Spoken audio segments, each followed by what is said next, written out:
लेकिन इतने मजबूत ये पत्थर थे तो उन प्रतिमाओं को वो खंडित नहीं कर पाए। आप इधर देखें कितना अच्छा, आप इधर देखिए, ये प्रतिमा को खंडित करने का बड़ा प्रयास किया गया, लेकिन चूंकि इतना मजबूत पत्थर था, कई जगह तो तोपें लगाई गई, बारूद तक लगाए गए। नमस्कार, बहुजन टीवी देख रहे हैं आप और मैं हूं आपके साथ पूजा। और जैसा कि आप मेरे पीछे देखकर समझ ही गए होंगे कि हम इस वक्त मुंबई में हैं और मुंबई में आए और कान्हेरी केव्स नहीं आए, ऐसा तो हो नहीं सकता। तो हम आपको लेकर आए हैं आज इस अद्भुत ऐतिहासिक कान्हेरी केव के भ्रमण पे।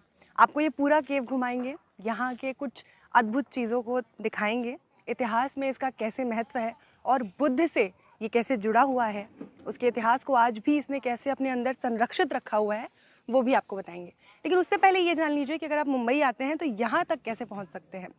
मुंबई में आप कहीं भी हो, आपको आना पड़ेगा बोरीवली, और बोरीवली से संजय गांधी नेशनल पार्क, जहाँ ये अब जिसके अंडर आता है कान्हेरी केव्स, वहाँ आप आएंगे। और फिर पीछे आप देख सकते हैं, यहाँ आने के बाद क्योंकि 7 किलोमीटर लंबा ये रास्ता है, तो उसके लिए आप साइकिलिंग का सहारा ले सकते हैं, क्योंकि कुछ लोग साइकिल से आते हैं। और उसके अलावा यहाँ पे प्राइवेट गाड़ियाँ भी चलती हैं और बस की सुविधा भी है। इनमें से किसी भी तरीके से, या फिर अगर आपको प्रकृति से प्रेम है और प्रकृति को आप समय देना चाहते हैं, तो आप आराम से यहाँ भ्रमण करते हुए, चलते हुए, प्रकृति का आनंद लेते हुए भी यहाँ तक पहुँच सकते हैं। और आने के बाद अगर आपको लग जाती है भूख या थोड़ी एनर्जी की ज़रूरत पड़ती है, तो उसकी भी पूरी व्यवस्था है यहाँ पे। आप यहीं के रहने वाले हैं? हाँ, हाँ, कब से रह रहे हो? बहुत साल से रहते हैं। बहुत साल से। हाँ।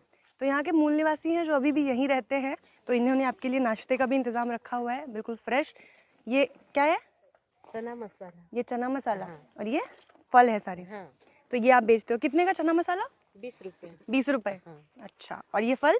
वो भी 20 का है। 20 का ही है। सब 20। तो बहुत रीजनेबल प्राइस में आपको यहाँ पे रिफ्रेशमेंट मिल जाएगी। यहाँ से रिफ्रेशमेंट लेके आप ऊपर की ओर जा सकते हैं और पूरे कान्हेरी केव्स का लुत्फ उठा सकते हैं। तो चलिए आपको लेकर चलते हैं। यहाँ से टोटल 50 सीढ़ियाँ हैं। इन सीढ़ियों को देखकर अगर आप घबरा रहे हैं तो ऐसे घबराने वाली कोई बात नहीं है। महज 50 सीढ़ियों के साथ आप कान्हेरी गुफाओं में पहुँच जाएंगे, जहाँ टोटल 109 गुफाएं हैं। उन गुफाओं पे संख्या लिखी हुई है, एक एक करके हर गुफा में आपको लेके चलेंगे और वहाँ की खूबसूरती से एक एक करके आपको मिलाएंगे। और सीढ़ियों से ऊपर आके डायरेक्ट आपको यहाँ आना है टिकट काउंटर पे, जहाँ आज़ादी के अमृत महोत्सव की पोस्टर लगी हुई है। और यहाँ सिर्फ 25 रुपये में अगर आप भारतीय नागरिक हैं तो आपको टिकट मिल जाएगी, और अगर आप टूरिस्ट हैं, कहीं और से आए हैं किसी दूसरे देश से, तो आपके लिए 300 रुपये। चलिए ऊपर। और यहाँ से शुरू होती है आपकी बुद्ध कान्हेरी गुफाओं की सैर। और यहाँ शुरुआत में ही यहाँ आपको लिखा हुआ मिल जाएगा कि कान्हेरी के चैत्य एवं विहार बौद्ध स्थापना की अद्वितीय रचनाएं हैं, जो भिन्न भिन्न काल में ईसा पूर्व 2वीं शताब्दी से 11वीं शताब्दी के मध्य तक पल्लवित हुई हैं। यानी कि 2वीं शताब्दी से 11वीं शताब्दी के मध्य इनको बनाया गया है। ये अलग अलग टाइम पीरियड की हैं, लेकिन सभी गुफाएं एक ही साथ हैं।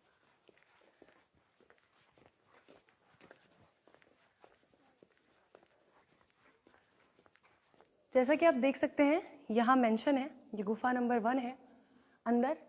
और ये पूरा स्ट्रक्चर जो है वो चट्टान को काट के बनाया गया है। अब सोचिए इतिहास का ये नमूना कैसा है कि उस दौर में जब ना आपके पास हथियार होते थे इस तरह के, ना औजार होते थे, उस दौर में इस तरह की चट्टान को काट के और इस तरीके का स्ट्रक्चर बनाना। अंदर गुफा है जहाँ जो बौद्ध भिक्खु थे वो यहाँ बैठ के उपासना किया करते थे, ध्यान किया करते थे। ये पूरा स्ट्रक्चर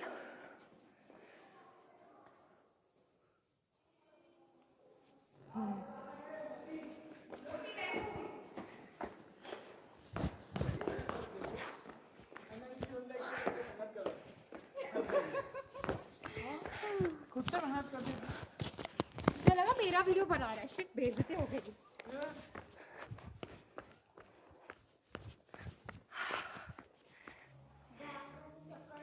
और ये बौद्ध स्तूप है, नमूना है ये आपको दर्शाता है कि ये जो स्थान है ये किस प्रकार बुद्ध और बुद्ध के बुद्ध धम्म से जुड़ा हुआ है। पीछे आप बुद्ध की प्रतिमाएं देख सकते हैं, ये प्रतिमाएं भी इन्हीं चट्टानों में उकेरी गई हैं। और पीछे पूरी जो कलाकृति है वो बुद्ध की है, अलग अलग मुद्राओं में। अलग अलग भाव भंगिमाओं के साथ बुद्ध की कलाकृतियाँ यहाँ पूरे दीवारों पर हैं। यहाँ भी ध्यान में मग्न बुद्ध की प्रतिमा है, जिसे देखकर आप अंदाज़ा लगा सकते हैं कि उस दौर में जो बुद्ध थे उनका विस्तार कितना रहा होगा। कान्हेरी का जो अर्थ होता है वो होता है काला पत्थर, और ये जो पूरा पत्थर है ये काले रंग का है, इसीलिए और इसको काट के क्योंकि यहाँ गुफाएं बनाई गई हैं तो इसे नाम दिया गया कान्हेरी गुफा। ये जो जगह थी एक समय में बौद्ध धर्म और बुद्ध के आश्रय से बनी हुई थी। यहाँ पे बुद्ध का विस्तार था, उनकी महिमा को यहाँ पर देखा जा सकता है साफ आज भी, अभी भी आप देख सकते हैं चारों तरफ। और ये तो प्रतिमाएं बहुत छोटी हैं, यहाँ बुद्ध की विशालकाय मूर्तियाँ हैं जिन्हें देख के आपको भी यहाँ का इतिहास है उस पर आप यकीन करने लग जाएंगे। तो सुमित रतन जी, बहुत स्वागत है आपका, और बहुत अच्छे मौके पे आज हमें मिले हैं। इसके पूरे इतिहास के बारे में एक विस्तृत जानकारी हमें और हमारे दर्शकों को बताइए। कनेरी की बौद्ध गुफाओं में सबका स्वागत है। आदरणीय पूजा जी, आदरणीय साहब, मैं आपको बता दूं ये बहुत ही प्राचीन गुफाएं हैं।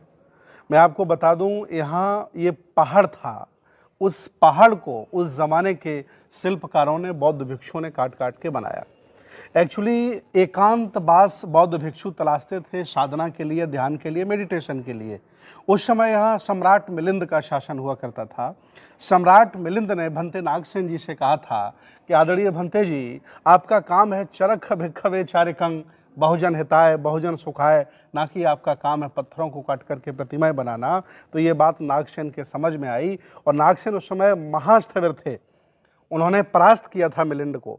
तो उनकी बात मान करके सब भिक्षुओं से कहा गया कि भिक्षुओं, ये प्रतिमाएं बनाने का काम कम करिए, लेकिन अब गांव-गांव जाने का ज़्यादा काम करिए। उसी समय वो 200 साल का दौर था, उसी समय बौद्ध भिक्षुओं ने, वो जहाँ रहते थे इतने निपुण थे शिल्प कलाओं में, और बुद्ध ने स्वयं कहा है कि भिक्षुओं, उपासकों, आप में सभी गुण लक्षण होने चाहिए। तो उन्होंने पहाड़ को काट काट करके बहुत सुंदर बनाया। एक बार का जिक्र है कनेरी गुफाओं में, जब सम्राट अशोक सांची आए थे अपनी महारानी देवी के घर, उस समय यहाँ के लोगों ने निवेदन किया था कि सम्राट अशोक मुंबई भी आए। तो सम्राट अशोक कनेरी गुफाओं में आए थे, और जब कनेरी गुफाओं में आए थे तो यहाँ के शिल्पकारों ने इसे महल का रूप दिया था। ये देख सकते हैं आप, अशोक की लाट यहाँ ऊपर लगी थी, हाथी सिर लगे थे, और ये पूरा ये महल का रूप दिया गया था पत्थरों काट काट करके, और वहाँ अंदर सिंहासन डाला गया था। बाद में जो यहाँ के स्थविर भंते थे, वो जब परिनिर्वाण प्राप्त कर जाते हैं तो बाद में उन्हीं का जो चैत्य होता है, बुद्धिज्म में परंपरा है चैत्य, और उनकी जो कह सकते फूल, उनकी जो हड्डियाँ थी, उनको रख करके स्तूपा बनाया गया था। ये बहुत बड़ी बात है कि आज हम कंक्रीट को इकट्ठा करके घर बनाने में असमर्थ होते हैं, लेकिन उस समय के बौद्ध भिक्षुओं ने, कलाकारों ने पहाड़ को काट काट करके कितना भव्य, देखिए, स्मारक बनाया। मैं अपील करता हूं भारत सरकार से, इस प्रॉपर्टी को भारतीय पुरातत्व सर्वेक्षण से लेकर के इसे एज ए टूरिज्म डेवलप किया जाए, ताकि दुनिया के लोग आएँ, उन्हें पता चले ये सभ्यता हमारे पुरखों की बहुत पुरानी है। हम आज सक्षम और मजबूत नहीं हैं, हम 2500 वर्ष पहले से सक्षम और मजबूत हैं इस तरह के स्मारक बनाने के लिए। आइए मैं आपको दिखाना चाहता हूँ, आइए। यहाँ बुद्ध प्रतिमाओं को कहीं कहीं क्षति पहुंचाई हुई है, ऐसा भी लगता है। मैं आपको बता दूं कि जब बुद्ध की संस्कृति के विरुद्ध के लोग जब यहाँ स्थापित होते हैं राजा, तो देखिए खंडित की गई प्रतिमाएं, लेकिन इतने मजबूत ये पत्थर थे तो उन प्रतिमाओं को वो खंडित नहीं कर पाए। आप इधर देखें कितना अच्छा, आप इधर देखिए, ये प्रतिमा को खंडित करने का बड़ा प्रयास किया गया, लेकिन चूंकि इतना मजबूत पत्थर था, कई जगह तो तोपें लगाई गई, बारूद तक लगाए गए। जैसे बामियान में बुद्ध मुस्कुराए के नाम से वहाँ तोप से उड़ा दिया था, वैसे यहाँ भी प्रयास किए गए। अंदर आइए, मैं आपको दिखाता हूँ पूजा जी। ये देखिए पूरा महल नुमा राजसी दरबार, ये तो सम्राट के प्रतीक है। हाँ, ये अशोक की याद में बनाया गया था। और यहीं बैठ करके हॉल में बैठ करके बौद्ध भिक्षु मेडिटेशन करते थे, और जब उनसे कोई शास्त्रार्थ करने आता था तो यहीं बैठता था। ये पूरा भव्य था। वो दो भिक्षु थे, उनकी याद में ये चैत्य बनाया गया। तो सोचिए, पहाड़ को काट काट करके कितने श्रमशील लोग रहे होंगे, कितना बड़ा काम किया उन्होंने। ऊपर हाथी की नक्काशी देखिए, है। पूरा हाथी का नक्काशी है। हाँ, स्तूपा है, शेर है, हाथी है, ये सभी जितने अशोक के भी प्रतीक हैं। भगवान बुद्ध के धम्म में है, सबका मंगल हो। सभी पक्षियों से, सभी जानवरों से प्यार था। और हमारी ये पूंजी संपत्ति हुआ करती थी, इसलिए बैल है, शेर है, सब छापा, हाथी सब बनाए गए। और पूरा नक्काशी देखिए आप, जैसे राजमहल जैसा हो, वहाँ सम्राट अशोक का सम्मान हुआ था। तो ये अपने आप में बहुत बड़ी चीज़ है और बहुत ही भव्य है, बहुत ही सुंदर है।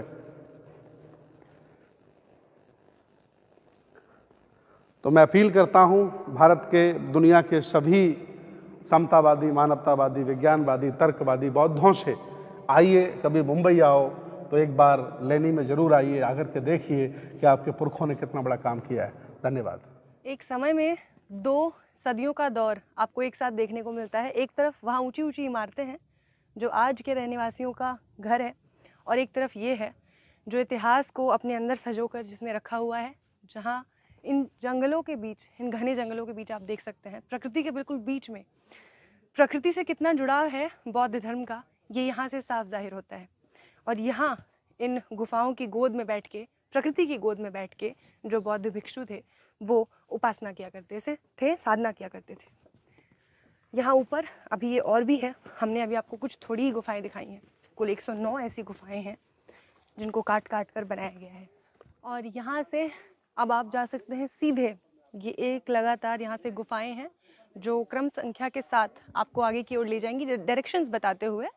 और यहाँ टोटल 109 गुफाएं हैं जिनका आप एक एक करके दर्शन कर सकते हैं। और फिर इधर की ओर ये दोनों ही सीढ़ियाँ जा रही हैं, और ये सीढ़ियाँ जो हैं ये भी इन्हीं चट्टानों को काट के बनाई गई हैं ताकि आपको चलने में आसानी हो। ये स्ट्रक्चर जो है ये बाद में गवर्नमेंट के ज़रिए करवाया गया है। ये जो बीच का पुल है इसको भी बनाया गया है, लेकिन पहले ये सीढ़ियाँ जो हैं ये चट्टानों को काट के बनाई गई हैं।